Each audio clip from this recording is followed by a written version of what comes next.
Hello everyone, welcome to my YouTube channel Naaz online classes.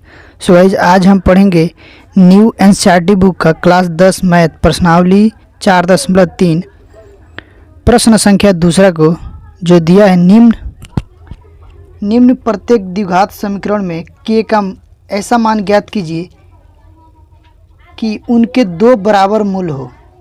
अब देखो, दो बराबर मूल कब आते हैं? जब विविधकर का मान शून्य होता है। नोट में करके लिख लेना। अगर आपने हमारा पिछला वीडियो देखा होगा तो आपको मालूम होगा। देखो, दो मूल कब आते हैं?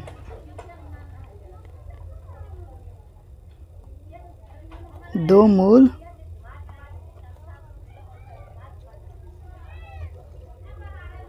तभी आते हैं जब d यानी कि विविधकर का मान शून्य हो। ठीक है, तो जब विविधकर का मान शून्य होगा यानी कि d बराबर आपका शून्य होगा। ठीक है ना, तभी। और यहाँ पे देखो, तब हम लोग पहला समीकरण को कैसे हल करेंगे? दिया 2x² plus kx plus 3 equal to 0। अब देखो, यहाँ a बराबर क्या है? 2, b बराबर k, ठीक है ना, और c बराबर 3 है। तो यहाँ पर हम लोग लिखेंगे, चूँकि विविधकर, ये d को ही विविधकर बोलते हैं क्योंकि d डिस्क्रिमिनेट होता है विविधकर का।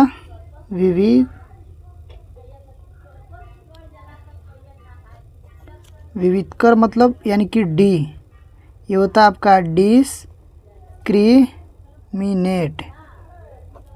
ठीक है ना, तो d इसके बराबर क्या होता है? b² minus 4ac। तो d का मान 0 है क्योंकि मूल बराबर है। ठीक है ना, दो मूल बराबर है तो d का मान शून्य होगा। तो ये आपका हो जाएगा b² minus 4ac equal to 0। d को इधर लिखो चाहे इधर लिखो, बात सेम है। अब इसमें मान को इंपुट करेंगे और सवाल को हल करेंगे तो हमारा k का मान आ जाएगा। देखो, अब देखो b का मान कितना है? k। यहाँ पर हो जाएगा k का स्क्वायर माइनस 4 इंटू a का मान कितना है? 2 और c का मान 3 है इजकल टू 0। ये हो जाएगा k² माइनस 4 दूनी 8, 8 8 8 3 24 इजकल टू 0। अब देखो, k² बराबर क्या हो जाएगा? यहाँ पे देखो, k² बराबर, यहाँ पे ये जो है ना, इधर प्लस में है, इधर है क्या हो जाएगा? माइनस में हो जाएगा। तो ये हो जाएगा 24। अब देखो, स्क्वायर इधर से हटेगा तो इस पर रूट चढ़ जाएगा। ठीक है, तो ये हो जाएगा 24। अब इसको बाहर करेंगे, तो बाहर देखो कैसे करेंगे? यहाँ पर इसका फैक्टर करेंगे। फैक्टर देखो कैसे करेंगे? इसका जब हम फैक्टर करेंगे तो ये हो जाएगा आपका 24।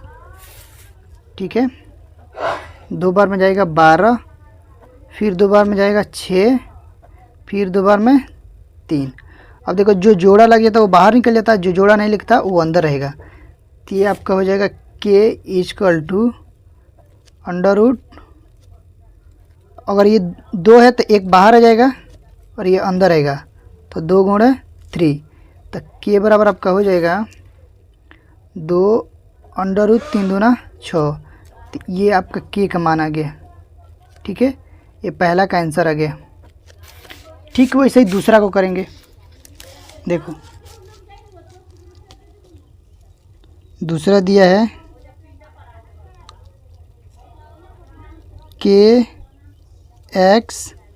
x minus 2 plus 6 equal to 0। अब इसको पहले हल कर लेंगे। तो ये आपका गुणा करेंगे तो ये हो जाएगा kx² minus 2kx plus 6 equal to 0। ठीक है, अब देखो, अब ये आपका एक इक्वेशन बन गया। इसमें यहाँ पे a बराबर क्या है? a बराबर जो x² का गुणांक होता है k, b बराबर क्या है? x का गुणक यानी कि 2k, ठीक है, और c बराबर 6। तो जब दिया कि दो मूल बराबर है, यहाँ पर दे दिया है दो मूल बराबर है, तो बराबर मूल कब होते हैं? जब विभाजक d का मान 0 होता है, तो d बराबर 0। तो d का सूत्र का b square minus 4ac equal to 0। अब इसमें मान को इनपुट करेंगे। अब देखो b का मान कितना है? 2k स्क्वायर माइनस 4 गुणे k का मान कितना है? a का मान k है और c का मान 6। अब देखिए ये हो जाएगा 2 दूना 4 k स्क्वायर माइनस 4 6 24, यहाँ पर 0 है, ठीक है, 24k इजक्वल टू 0। अभी देखो इसको उधर ले जाएंगे तो ये प्लस में हो जाएगा। देखो इसको हल करेंगे तो देखो क्या हो जाएगा, यहाँ से देखो इसमें k कॉमन है, तो k को हम लोग कॉमन ले लेंगे, तो यहाँ पे क्या बचेगा? ये बचेगा आपका 4k माइनस 24 इजक्वल टू 0। अब देखो k इधर गुणे में इधर जा क्या हो जाएगा? भागे में हो जाएगा, तो ये 4k माइनस 24 सही रहेगा, 0 बटा k हो जाएगा, तो ये पूरा 0 हो जाएगा। देखो यहाँ पर पूरा 0 हो जाएगा, ये पूरा 0 हो जाएगा, तो ये हो जाएगा 4k माइनस 24 इजकल टू 0। और यहाँ पर 4k इजकल टू क्या हो जाएगा? ये 24 उधर जाएगा प्लस में हो जाएगा, k इजकल टू 24 बटा 4, क्योंकि इधर ये गुणे में इधर जाकर भागे में हो जाएगा, 4 एकम 4, 4 6 24, तो k का मान कितना आ गया? 6 आ गया, तो ये दूसरा का मान आ गया, तो ये आंसर हो जाएगा आपका। देख लो आप एक बार रिवाइज कर लो, ठीक है। देखो हम लोगों ने क्या किया, सबसे पहले तो दिया था कि दो मूल बराबर है, तो मूल बराबर कब होते हैं? जब मूल तभी बराबर होते हैं जब d का मान 0 होता है, वैसा किया। उसके बाद से समीकरण के ए बी सी का मान ज्ञात किया, विभाजक का सूत्र लगाया और k का मान ज्ञात कर लिया, ठीक है। तो उम्मीद करता हूँ कि ये वीडियो आप लोगों को पसंद आया होगा, तो प्लीज़ एक लाइक कर दें और हमारे चैनल पर पहली बार विजिट किए तो सब्सक्राइब कर लें। मिलते हैं नेक्स्ट वीडियो में, तब तक के लिए bye, thank you for watching.